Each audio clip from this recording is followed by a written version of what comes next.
আপনি দেখছেন news now, আমরা জানি কোনটা খবর। শুধু পরিবারের সঙ্গে বনিবনা না হওয়ায় কেউ বিদেশ পাড়ি দেয়, শুনতে আজব লাগলেও এমনই কাণ্ড ঘটিয়ে এখন বিপাকে বাংলাদেশি যুবক গৌরমণি বৈদ্য।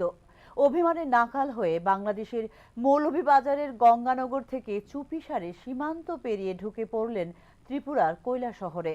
ভেবেছিলেন অভিমান ঠান্ডা হতে না হতে হয়তো বিদেশ ভ্রমণও সেরে ফেলবেন, কিন্তু কৈলাসহর থেকে ধর্মনগরে গিয়ে ধর্মনগর বাজারে হাঁটতে হাঁটতে হঠাৎই বিএসএফ এর নজরে পড়ে যান ওই যুবক। চোখে মুখে অদ্ভুত অস্থিরতা, কথাবার্তাতেও জড়তা। সন্দেহ হতে জিজ্ঞাসাবাদ শুরু করেন কর্তব্যরত পুলিশ কর্মীরা।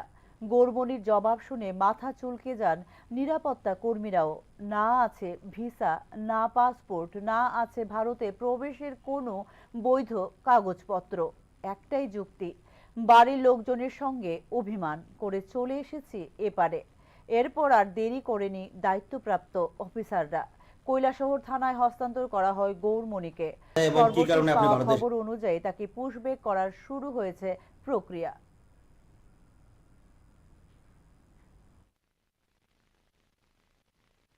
এবং কি কারণে আপনি ভারতে এসেছেন? বাংলাদেশ। বাংলাদেশের কোন জায়গায় বাড়ি? মৌলভীবাজার ডিস্ট্রিক্ট। পিএস থানা কোন থানা? রাজনগর থানা। আপনি কোন জায়গা থেকে পুলিশ ধরছে?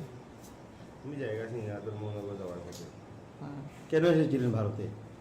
মামা বাংলাদেশের কুশাবাড়ি এমনি আইছি। না, ভারতে এসে কি করার জন্য এসেছিলেন? এমনি কিছু করার জন্য।